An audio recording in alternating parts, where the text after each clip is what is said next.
Hi guys, and welcome back to my Evilness podcast. Today we will be talking about the true crime case of baby P, Peter Connelly. Before I get into this one, I do wish to add a trigger warning as it contains severe child abuse. I know I haven't done that in the past, but I should start. And also to say that I do not mean any harm by anything I say. This is all just information that I've compiled from the internet into my podcast. This case was one of the first infant deaths that I ever came across, and honestly I was mortified that someone that claims they are a human being could be so cruel and callous towards another human, let alone a baby.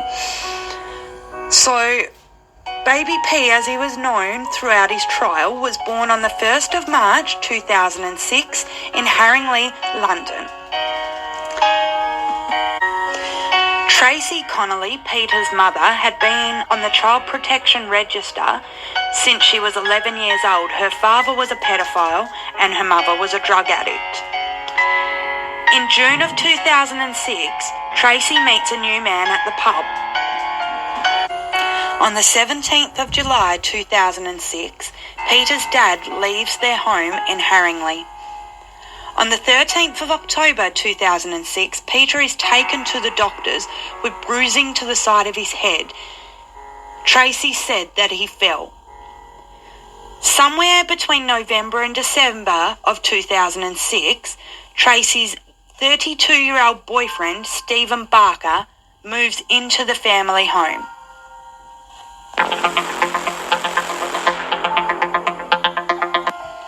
On the 11th of December 2006, Peter was taken to hospital with a head injury, bruising to the bridge of his nose, sternum, right shoulder and buttocks.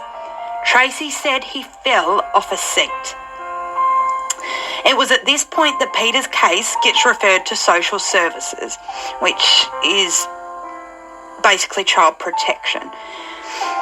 So on the 15th of December 2006, Peter is released into the care of Angela Godfrey, who was a friend of Tracy's.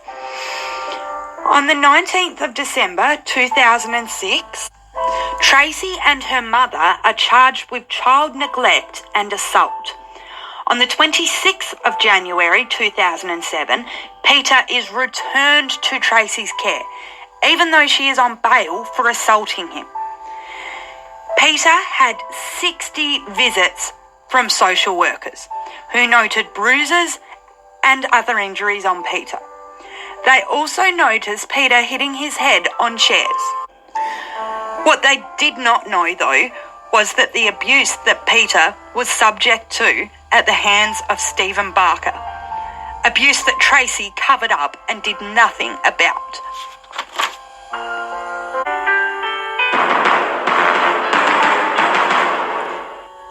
It's about to get worse.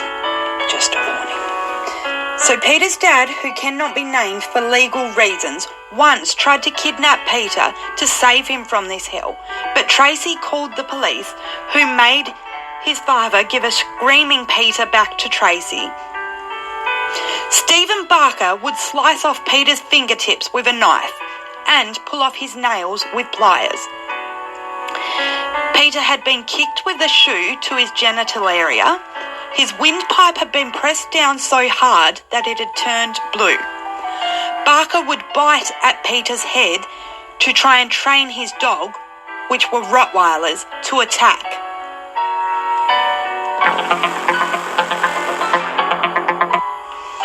At night, while most children receive some loving gesture, a hug or a kiss, Peter would be picked up off the floor and thrown into his crib. An eyewitness to Peter's abuse said, now this I do not get, how is there an eyewitness that did nothing? How could you stand by and do nothing? He said at night I would hear him crying and headbutting the wooden bars of his cot. It would go on for hours.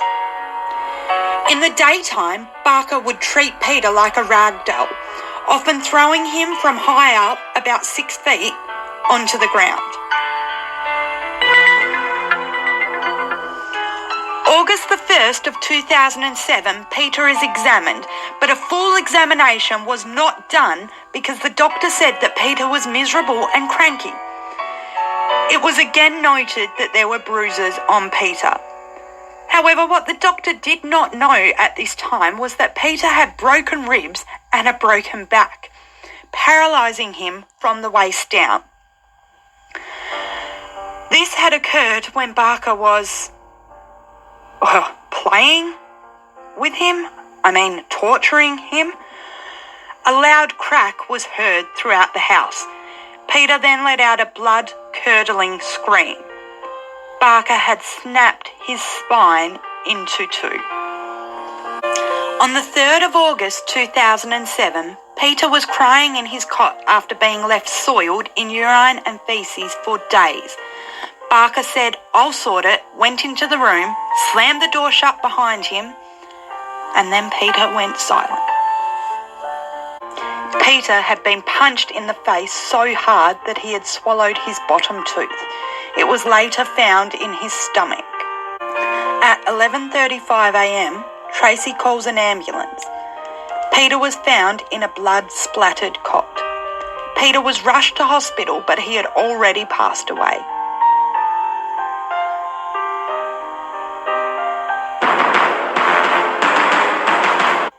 An autopsy revealed Peter had several bad cuts on his head caused either by a dog or a human bite. I'm not sure how they can't tell the difference. And his tiny little body was riddled with bruises. Peter had bleeding on his spine that was 48 hours old. Both his fingernails and toenails were black. One finger was even missing the nail, and the skin had been stripped. He had 8 broken ribs that were 1 to 2 weeks old. There was skin missing from his tongue and lips, which was caused by being hit. The skin between the upper lip and gum was torn, and his tooth had been knocked out. All of Peter's clothes had blood stains on them. Tracy Connelly, Stephen Barker, and another man who lived in the house, Jason Owens, which was an alias, he was actually Barker's brother, were arrested for Peter's murder. It is said that Barker filmed the torture of Peter on his mobile, a phone that he later buried in Epping Forest, East London. After Peter died, his ashes were scattered at Islington and St Pancras cemeteries. There is no marker where he is laid to rest, although details of where his ashes were scattered can be found on findagrave.com. And some people, like members of the public, have created memorials for Peter. Tracy, Barker and Owen had their names protected from release to the British press. Owen's identity was never protected by legal restrictions. However, he has always been known as the couple's lodger.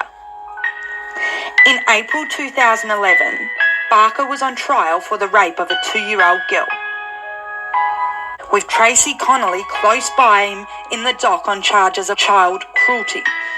After it had been alleged Tracy witnessed the rape but did nothing to stop it.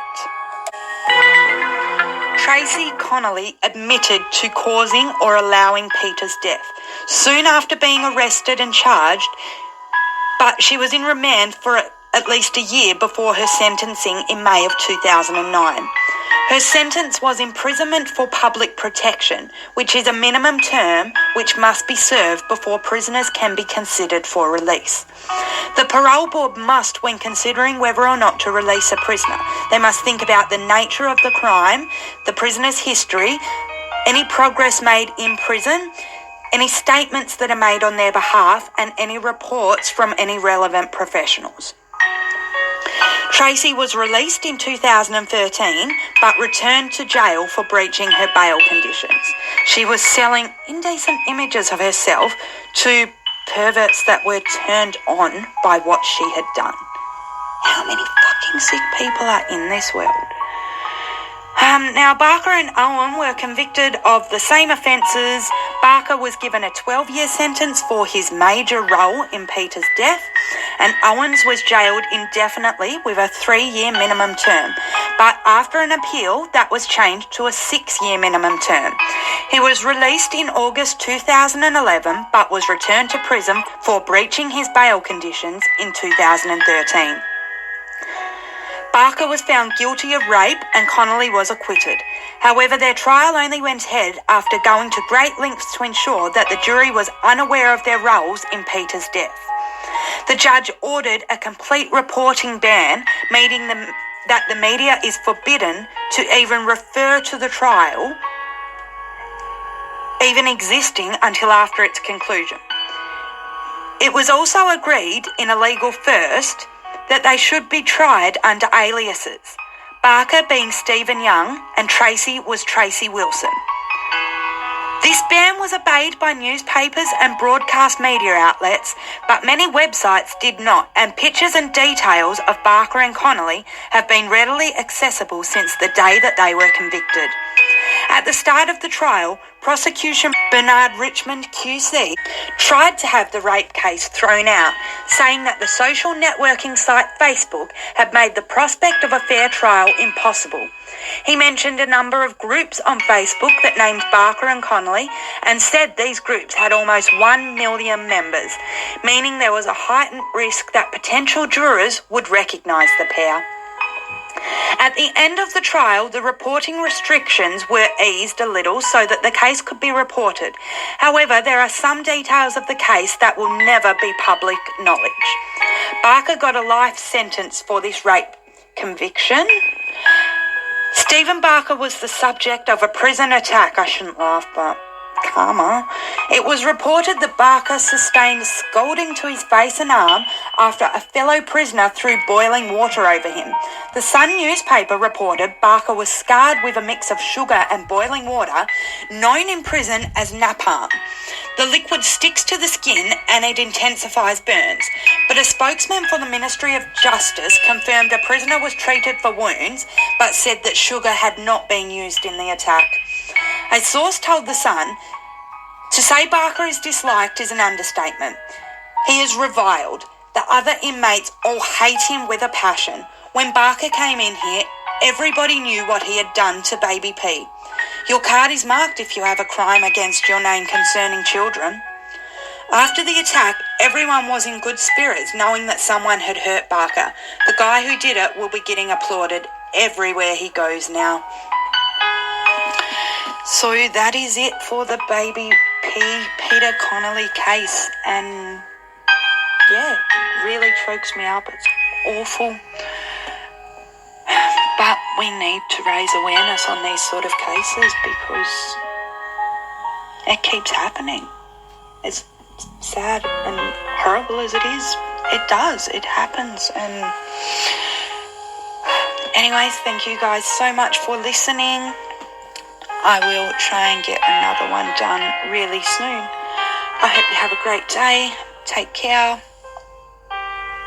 Bye.